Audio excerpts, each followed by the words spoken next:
Berulang kali Aksa memikirkan di mana sisi keegoisannya, tapi berulang kali pula Aksa tidak menemukan apapun. Kata-kata Yara tadi sungguh terbayang di benaknya.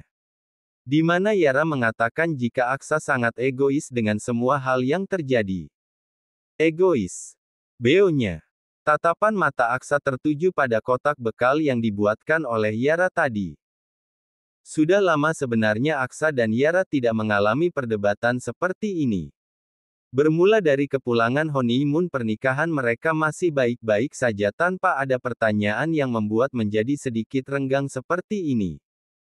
Aksa mengambil kotak bekal itu, sudah waktunya makan siang.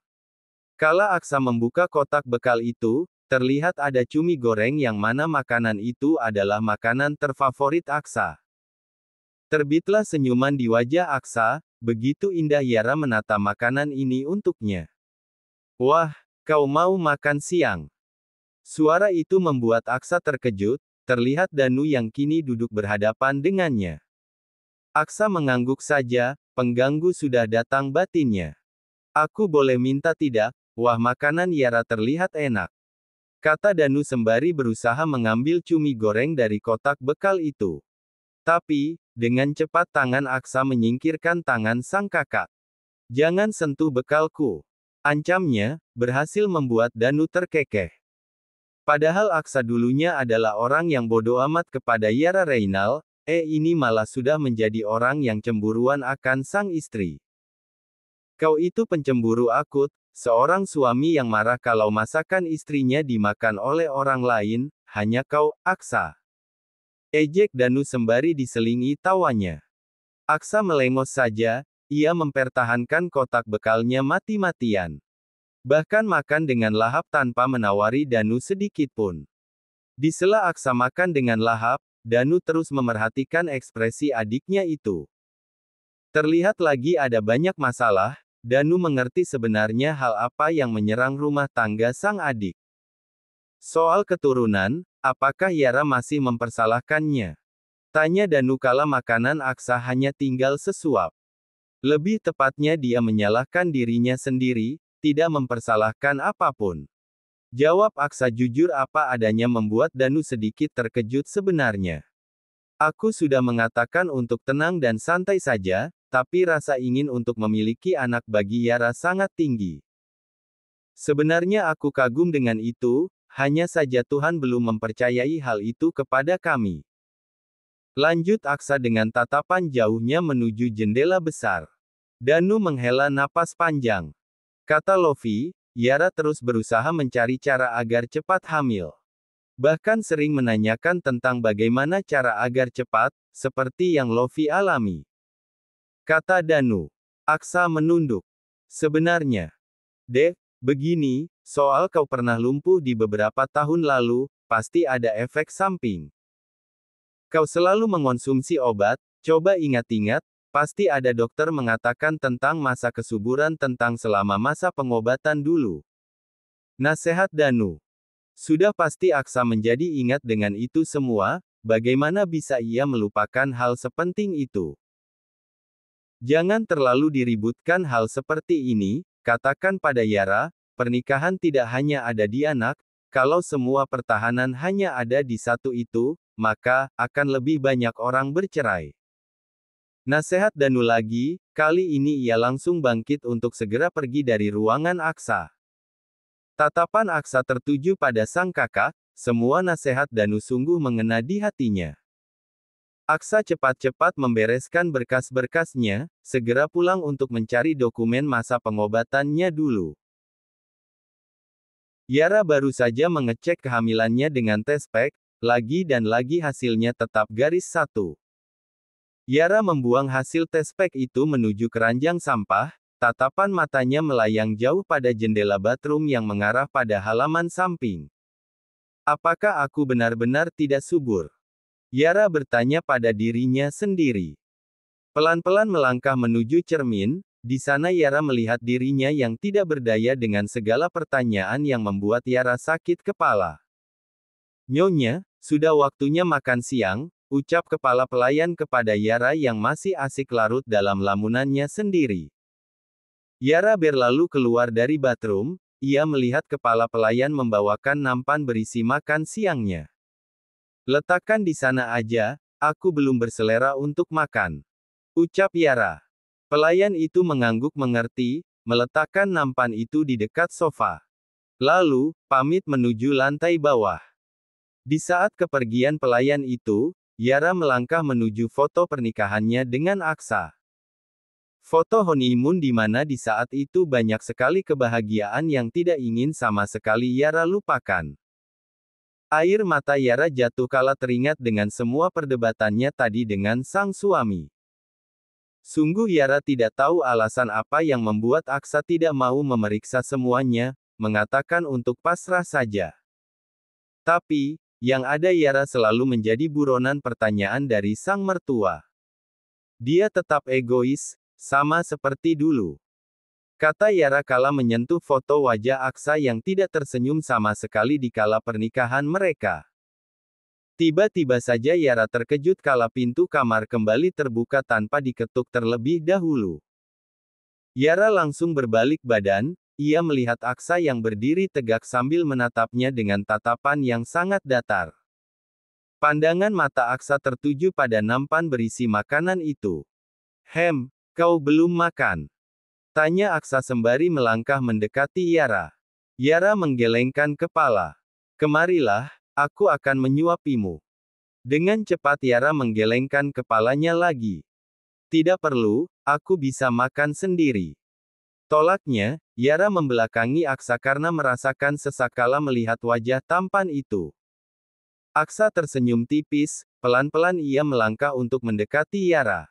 Apakah istriku ini marah? Tanya Aksa dengan tangan tersimpan di kantong celana. Tidak biasanya aku dicuekin seperti ini. Keluhan Aksa tidak didengarkan sama sekali oleh Yara, ia hanya fokus mendiamkan sang suami saja. Sebaiknya jangan bicara denganku dulu, aku lagi tidak mau mendengar apapun darimu. Ucap Yara tak kalah ketus. Hati Aksa terperanjat sebenarnya, ucapan Yara sungguh bagai pisau tajam di hatinya. Kau masih marah soal tadi? Apa menurutmu aku tidak berhak marah soal tadi, Kak? Tanya Yara balik, tangan Yara meremas tangannya sendiri. Aksa melihat itu, ia dapat melihat tubuh Yara yang bergetar seperti menangis. Yara, cepat-cepat Aksa langsung menuju Yara, ia memegang pundak Yara tapi lagi dan lagi Yara menyingkirkan tangan Aksa. Tidak gampang menyerah itulah Aksa sekarang, bahkan Aksa tetap kekeh memegang pundak Yara. Di saat itulah Yara langsung terduduk di lantai, ia menangis kencang membuat Aksa bingung tentunya. Yara terlihat rapuh sekali, bahkan tangisnya terdengar sangat menyakitkan.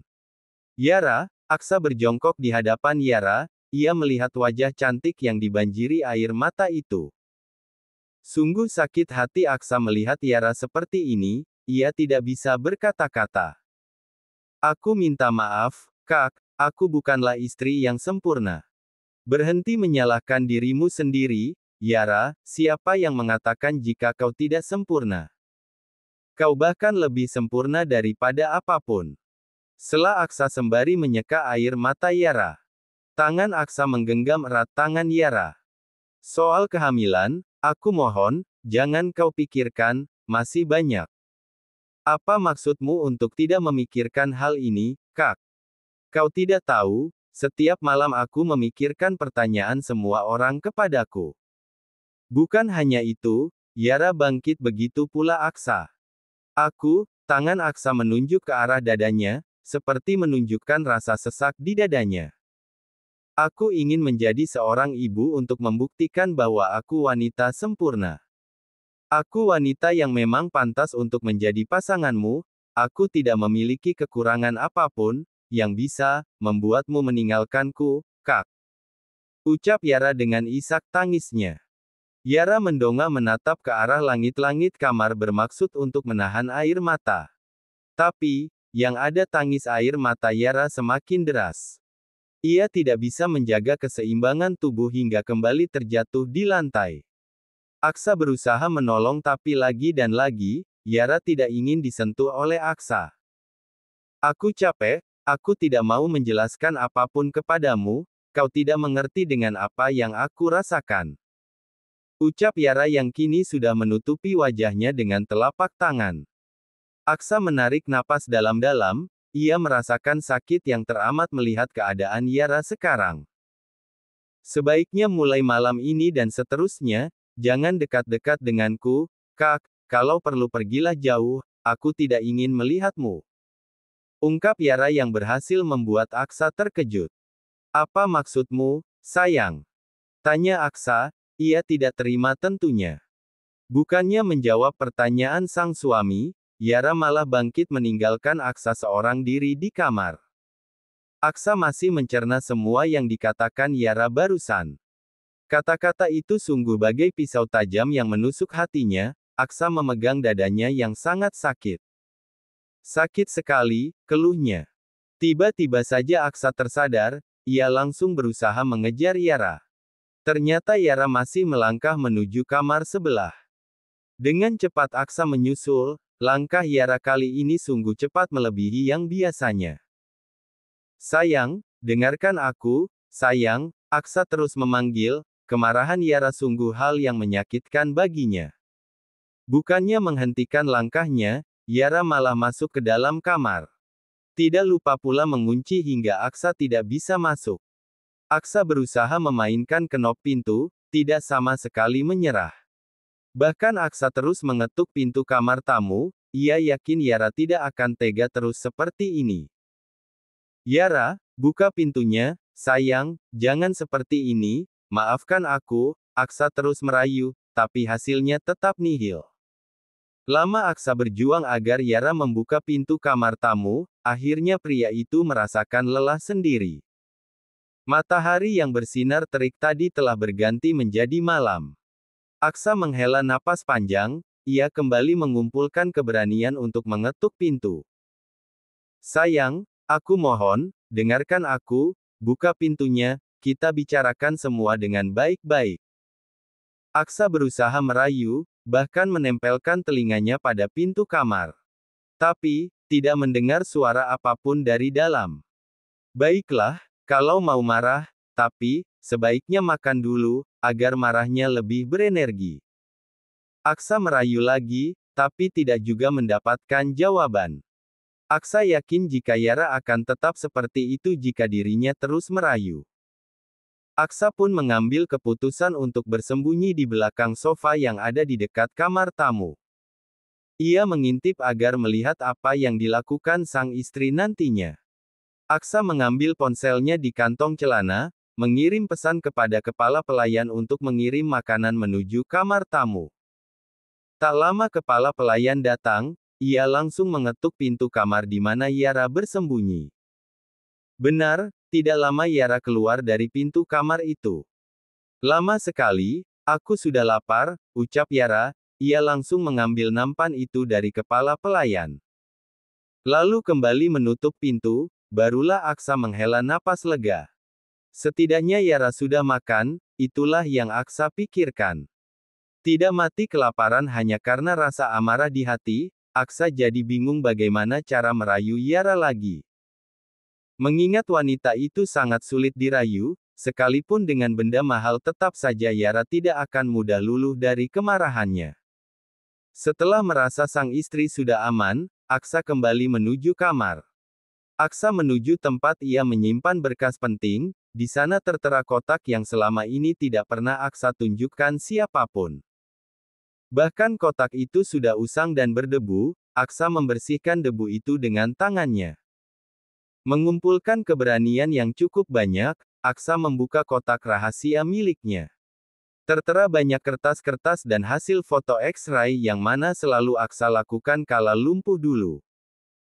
Ia menjadi teringat dengan masa sulit saat itu, di mana Aksa merasa mati lebih baik daripada apapun. Semua sudah berlalu cukup lama, kenapa semua harus aku ulang lagi sekarang? Gumam Aksa kala membuka secarik kertas yang membuat jantungnya berdebar. Pelan-pelan Aksa membaca hasil pemeriksaan dokter di waktu itu. Tertera jika memang ada efek samping dari obat yang Aksa konsumsi dulu. di mana masa kesuburan akan berkurang dan sulit mendapatkan keturunan. Aksa langsung lemas membacanya, bahkan sampai tidak bisa berkata apapun. Mata Aksa berkaca-kaca, ia membaca untuk keduanya kalinya memastikan jika tidak salah membaca untuk kali ini. Tapi, hasilnya tetap sama. Aksa memang terkena efek samping dari obat itu. Aksa sungguh merasa bersalah dengan Yara. Kak, apa itu? Suara itu membuat Aksa terkejut. Cepat-cepat Aksa merapikan semuanya kembali ke asalnya. Bahkan tidak menghiraukan Yara yang bingung melihat tingkah sang suami. Bahkan keringat sampai membanjiri pelipi Aksa, ia sungguh terkejut beserta takut yang menjadi satu. Aksa memegang kotak itu sambil berdiri hingga kini berhadapan dengan sang istri yang menatapnya aneh. Itu kotak apa? Tanya Yara, ia baru melihat kotak berwarna kuning itu. Aksa kebablakan menjawab pertanyaan Yara. Ini kotak mainanku waktu kecil, aku tadi rindu, jadi, ingin melihat isinya lagi. Jawab Aksa yang asal itu tidak membuat Yara langsung percaya. Benar, aku tidak bohong. Hanya saja tidak semua orang bisa tahu isi kotak ini, nanti akan aku tunjukkan. Aksa berusaha meyakinkan. Yara mengangguk saja, hilang entah kemana rasa curiga tadi. Yara terlihat salah tingkah di hadapan Aksa, pelan-pelan ia melangkah maju mendekati sang suami yang terlihat gugup.